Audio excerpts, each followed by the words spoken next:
Hello guys, welcome back to my channel. അപ്പോൾ ഇന്നത്തെ നമ്മുടെ വീഡിയോ എന്ന് പറയുന്നത് പ്ലാന്റ് ട്രാൻസ്ഫോർമേഷൻ എന്ന ടോപ്പിക്കിനെ പറ്റിയിട്ടാണ്. Agrobacterium-mediated gene transfer in plants, details of vector system based on Agrobacterium-mediated. അപ്പോൾ ഇത് നമ്മുടെ MSc botany, MG university MSc ബോട്ടണിയിൽ വരുന്ന ഒരു ടോപ്പിക്കാണ്. അപ്പോൾ ഇത് പല പാർട്ടായിട്ടായിരിക്കും നമ്മൾ ഇടുന്നത്. അപ്പോൾ ഇത് ഫസ്റ്റ് പാർട്ടാണ്. അപ്പോൾ നമുക്ക് വീഡിയോയിലേക്ക് കിടക്കുന്നതിന് മുമ്പ് നിങ്ങൾ എൻ്റെ ചാനലിലേക്ക് പുതിയതായിട്ടാണെന്നുണ്ടെങ്കിൽ ഈ ചാനൽ ഒന്ന് സബ്സ്ക്രൈബ് ചെയ്തേക്കുക. ഒപ്പം തന്നെ തൊട്ടടുത്തുള്ള ബെൽ ബട്ടൺ കൂടി ഒന്ന് എനേബിൾ ചെയ്തേക്കുക. അപ്പോൾ ഞാൻ ഫ്യൂച്ചറിൽ വീഡിയോസ് ഇടുമ്പോൾ നിങ്ങൾക്ക് നോട്ടിഫിക്കേഷൻസ് ലഭിക്കുന്നതായിരിക്കും. അപ്പോൾ നമുക്ക് താമസിക്കാതെ വീഡിയോയിലേക്ക് കിടക്കാം. അപ്പം നമ്മൾ ആദ്യം ഒരു ഇൻട്രൊഡക്ഷൻ ആണ് പഠിക്കാൻ പോകുന്നത്. എന്താണ് Agrobacterium-mediated എന്നതിനെ പറ്റിയിട്ടാണ് നമ്മൾ ഫസ്റ്റ് ഈ ഒരു വീഡിയോയിൽ വന്നിട്ട് പറയുന്നത്. Agrobacterium-mediated എന്ന് പറയുന്നത് ഒരു റോഡ് ഷേപ്ഡ് ആയിട്ടുള്ള ഗ്രാം നെഗറ്റീവ് ആയിട്ടുള്ള സോയിൽ ബാക്ടീരിയ ആയിരിക്കും. റോഡ് ഷേപ്ഡ് ആയിട്ടുള്ള ഗ്രാം നെഗറ്റീവ് ആയിട്ടുള്ള സോയിൽ ബാക്ടീരിയം ആയിരിക്കും. അത് വന്നിട്ട് ഡൈക്കോട്ട് പ്ലാന്റ്സിനെ ആയിരിക്കും വന്നിട്ട് എപ്പോഴും ഇൻഫെക്റ്റ് ചെയ്യുന്നത്. അപ്പം Agrobacterium എന്ന് പറയുന്ന ഒരു റോഡ് ഷേപ്ഡ് ആയിട്ടുള്ള ഗ്രാം നെഗറ്റീവ് ആയിട്ടുള്ള സോയിൽ ബാക്ടീരിയം ആയിരിക്കും. ഡൈക്കോട്ട് പ്ലാന്റ്സിനെ ആയിരിക്കും വന്നിട്ട് അവർ ഇൻഫെക്റ്റ് ചെയ്യുന്നത്. അതിൽ തന്നെ സം കോമൺ സ്പീഷീസ്, അതായത് അഗ്രോബാക്ടീരിയം പല ടൈപ്സ് ഉണ്ട്. അതിൽ ചില കോമൺ ആയിട്ടുള്ള സ്പീഷീസ് നമ്മളിവിടെ മെൻഷൻ ചെയ്തിട്ടുണ്ട്. Some common species of Agrobacterium are Agrobacterium-tumefaciens and Agrobacterium-rhizogenes. അപ്പം ഈ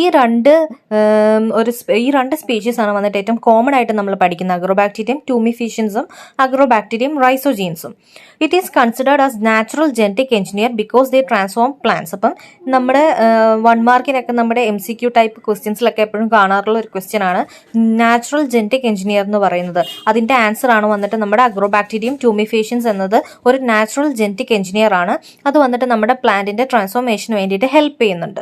പ്ലാന്റ് ട്രാൻസ്ഫോർമേഷന് വേണ്ടി ഹെൽപ്പ് ചെയ്യുന്ന ഒരു നാച്ചുറൽ ആയിട്ടുള്ള ജെനറ്റിക് എഞ്ചിനീയർ ആണ് വന്നിട്ട് നമ്മുടെ Agrobacterium-tumefaciens എന്നത്.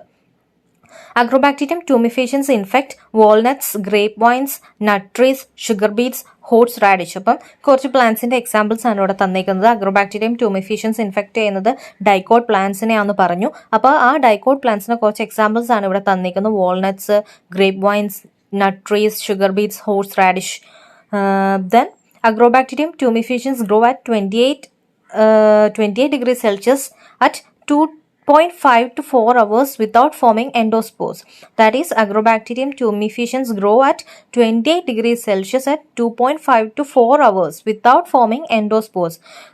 Agrobacterium-tumefaciens എന്ന് പറയുന്നത് ഒരു 28 ഡിഗ്രി സെൽഷ്യസിൽ 2.5 to 4 hours ആ ഒരു ടൈം ഗ്യാപ്പ് കൊണ്ടിട്ട് അവർ വന്നിട്ട് ഗ്രോ ചെയ്യും. വിത്തൗട്ട് ഫോമിങ് എൻഡോസ്പോസ് ഒന്നും ഫോം ചെയ്യാതെ അവർക്ക് ഗ്രോ ചെയ്യാൻ പറ്റുന്ന ഒരു കണ്ടീഷനാണ് ഇവിടെ തന്നിരിക്കുന്നത്. 28 ഡിഗ്രി സെൽഷ്യസിൽ 2.5 to 4 hours എടുത്തിട്ട് ഈ Agrobacterium-tumefaciensന്റെ ഗ്രോത്ത് നടക്കുന്നുണ്ട്.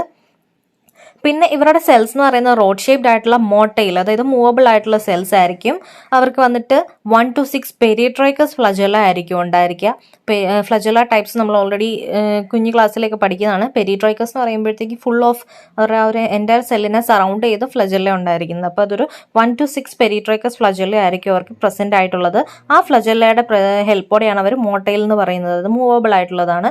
അതുപോലെ തന്നെ അവരുടെ സെൽസ് വന്നിട്ട് റോഡ് ഷേപ്ഡ് ആയിട്ടുള്ള സെൽസും ആയിരിക്കും.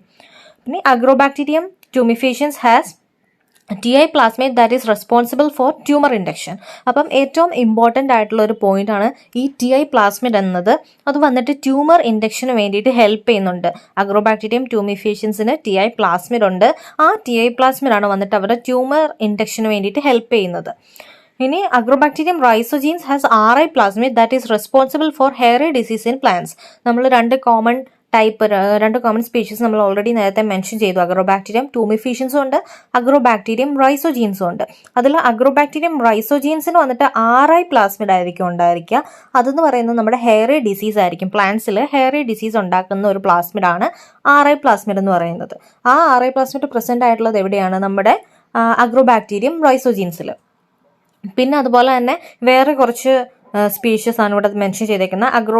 Agrobacterium ruby എന്ന് പറഞ്ഞിട്ടുള്ളത്. അത് വന്നിട്ട് കെയിൻഗോൾ എന്ന് പറഞ്ഞിട്ടുള്ള ഒരു ഡിസീസ് ഷുഗർ കെയിനിൽ കോസ് ചെയ്യുന്നതാണ്. പിന്നുള്ള ഒരു എക്സാമ്പിളാണ് Agrobacterium vitis എന്ന് പറയുന്നത്. അത് വന്നിട്ട് ഈ പറഞ്ഞ പോലെ തന്നെ ഗ്രേപ്പ് പ്ലാന്റിൽ ഗോൾ കോസ് ചെയ്യുന്ന ഒരു Agrobacterium സ്പീഷീസ് ആണ് Agrobacterium vitis എന്ന് പറയുന്നത്. അപ്പം ഇത്രയാണ് Agrobacteriumത്തിനെ പറ്റിയിട്ട് നമ്മൾ ഒരു ഇൻട്രൊഡക്ഷൻ പഠിക്കുന്നത്. ഇനി ഇതിന്റെ ഫെർദർ ടോപ്പിക്സ് നമ്മൾ അടുത്ത വീഡിയോ പുതിയ പാർട്ടാക്കി അടുത്ത വീഡിയോസ് വന്നിട്ട് നമ്മൾ അപ്ലോഡ് ചെയ്യുന്നതായിരിക്കും. അപ്പോൾ ഇത്രയും ഈ ഒരു ടോപ്പിക് നിങ്ങൾക്ക് ക്ലിയർ ആയെന്ന് വിചാരിക്കുന്നു. വിചാരിക്കുന്നു. അപ്പോൾ നിങ്ങൾക്ക് വീഡിയോ ഇഷ്ടമായിട്ടുണ്ടെങ്കിൽ ലൈക്ക് ചെയ്യുക, ഷെയർ ചെയ്യുക. ഒപ്പം തന്നെ ബാക്കിയുള്ളവർക്കും കൂടി ഈ വീഡിയോ ഒന്ന് ഷെയർ ചെയ്ത് കൊടുത്തേക്കുക. അതുപോലെ തന്നെ ഈ വീഡിയോ ഈ ഒരു ചാനൽ നിങ്ങളൊന്ന് സബ്സ്ക്രൈബ് ചെയ്യുക. അപ്പം ഞാൻ ഫ്യൂച്ചറിൽ നിങ്ങൾക്ക് പുതിയ നോട്ട്സും വീഡിയോസൊക്കെ ഇടുമ്പോഴത്തേക്കും നിങ്ങൾക്ക് അത് കാണാൻ പറ്റുന്നതായിരിക്കും. അപ്പോൾ അടുത്ത വീഡിയോയിൽ വേറെ ടോപ്പിക്കായിട്ട് ഇതിൻ്റെ ബാക്കിയുള്ള ടോപ്പിക്കായിട്ട് കാണുന്നവരേക്കും എല്ലാവർക്കും ബൈ.